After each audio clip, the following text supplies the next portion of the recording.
Hey beautiful souls, I hope you're having a great start to your week. Obviously Monday, jumping into a great week and talking about self-love. This has been one of those things that it's like so vitally important for everybody to understand. And often we can go, oh, I should love myself more, oh, I should take better care of myself. But really understanding what is the consequences of this. If you are not loving yourself, hands up, who has beaten themselves up or tends to be overly critical. You would be amazed by the number of people that find it really difficult to love themselves, for like just who they are, but also at a deeper level, unconditionally. And where this plays out the most is in our relationships. It is one of the most detrimental areas that gets impacted by self-love. So not only do we attract that from others, which we're feeling about ourselves, we project all of the judgments, the rules, the conditions that we've placed on ourselves that make us feel that we're not enough, or that we've judged ourselves for, or made ourselves wrong. We project that onto others. And this is essentially really what breaks down effective communication in relationships as well. It's one of the most difficult, most challenging things to really work at a deep level with. And I remember when I was 31, 32, having this epiphany in my life going, holy cow, I am 32 years old and I have no clue how to love myself. Hello, great to see you on here. It's one of the most important factors, and I really honestly believe it's kind of lifelong work. It is not a one-time certificate of, hey, I'm loving myself today, I feel really good. It's a moment-to-moment thing, and depending on what's showing up in your life, depending on how you're showing up, and how much that you're living in integrity and the truth, and are being completely honest with yourself, these all impact self-love. The amount that you allow yourself to receive income-wise, the conditions that you put up with or that you tolerate in your life are a direct reflection of your own self-love.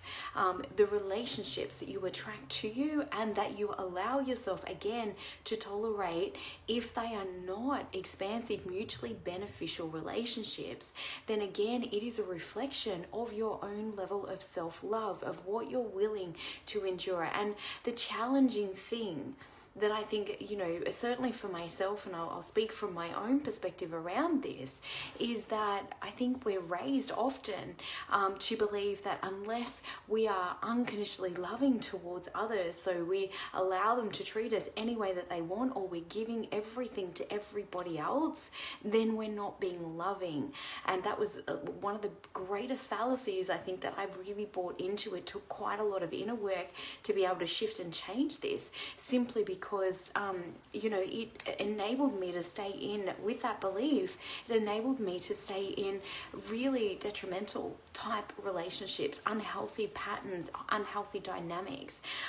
It allowed me to, or enabled me to stay in situations that didn't serve me, that didn't show a level of value as well. And so all of those things were based upon how I felt about me, feeling ashamed for being who I was at a deep level, feeling that I wasn't enough, feeling that I wasn't successful enough, or pretty enough, or thin enough. Like, we all have a story as to why we believe that we're not enough. And why we believe that narrative can't change. And it really is, some challenging things within even the personal development field, where I've seen people sell to the shame and have literally shamed people into buying simply because they were tapping into that fear-based part, as opposed to inspiring them into hope, into love, into doing this from a place of self-love, self-respect, and all of those things. And again, anytime that you're doing something from a place of fear because you feel like you are not enough, that will push you into burnout every single time. Because when we're taking action, and it could be the same action, it could be working out at the gym, when you're doing it from a place of love, it's coming from a place of deep alignment within yourself, you're doing it as an expression of self-love. When we're doing it from a place of fear that I'm not enough yet, then we continue to hit up against boundaries with that, and you will create incredible resistance in your system, because now you're pushing yourself, now you're striving because you're never enough.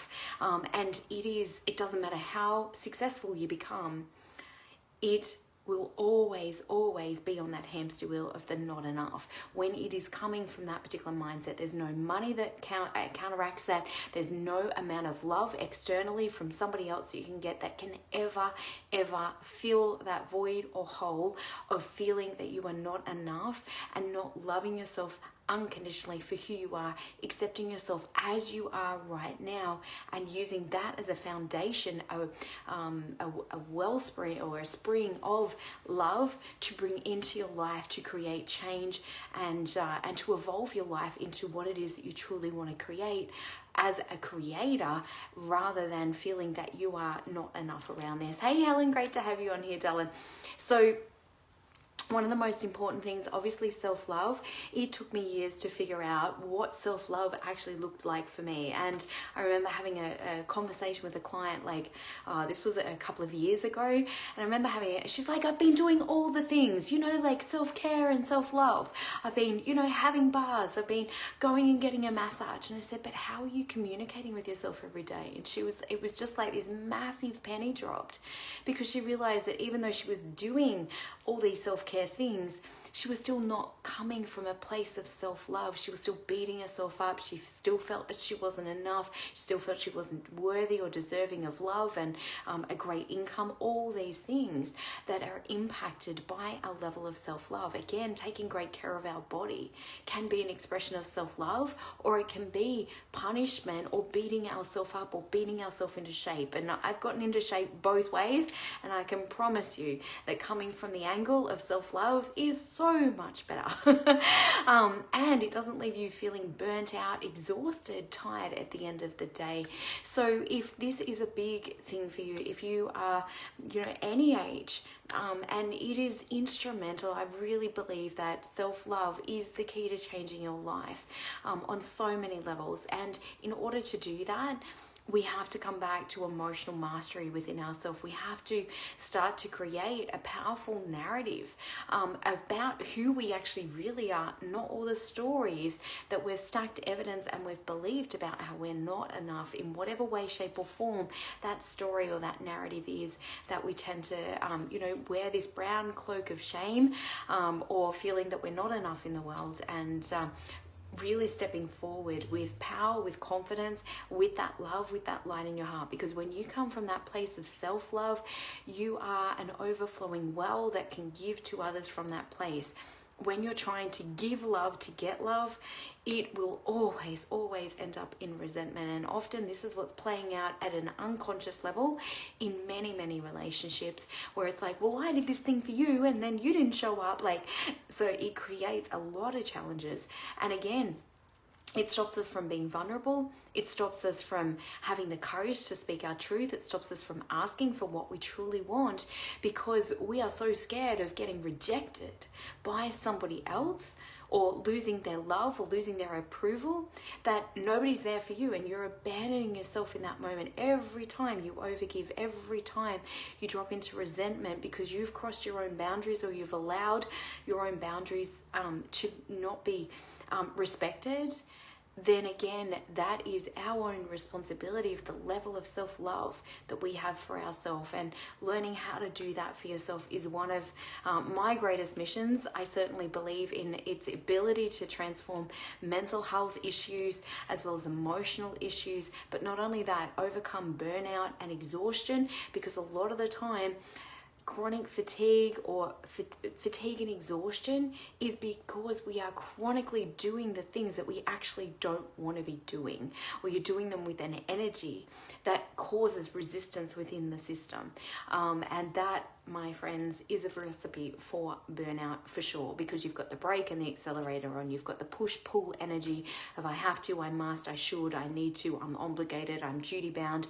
It's just what everybody expects me to do. It's like all that stuff creates incredible resistance and tension within our physical body, which ends up leading to high cortisol levels, making it difficult to lose weight. But not only that, it creates brain fog, all sorts of neurotoxicity going through our body when we're living in an acidic environment environment within the body because there is so much stress going on. It, you know, compartmentalizes the brain. There's a whole stack of stuff I'm not going to go into right now, but it really, really impacts at a huge level. So if that is you and you're like, oh my God, yes, 100%, I need to get my self-love sorted, please send me a message. It is imperative. It is so, so critically important for relationships, for money, for health, for well-being, all of those things. But most importantly, to live a happy life, and one which you feel connected, you're tapped into your greatest heart's desires, and you're moving towards creating a life that you truly love for yourself. So have an amazing day, guys. Loads of love. Looking forward to hearing from you. Bye for now.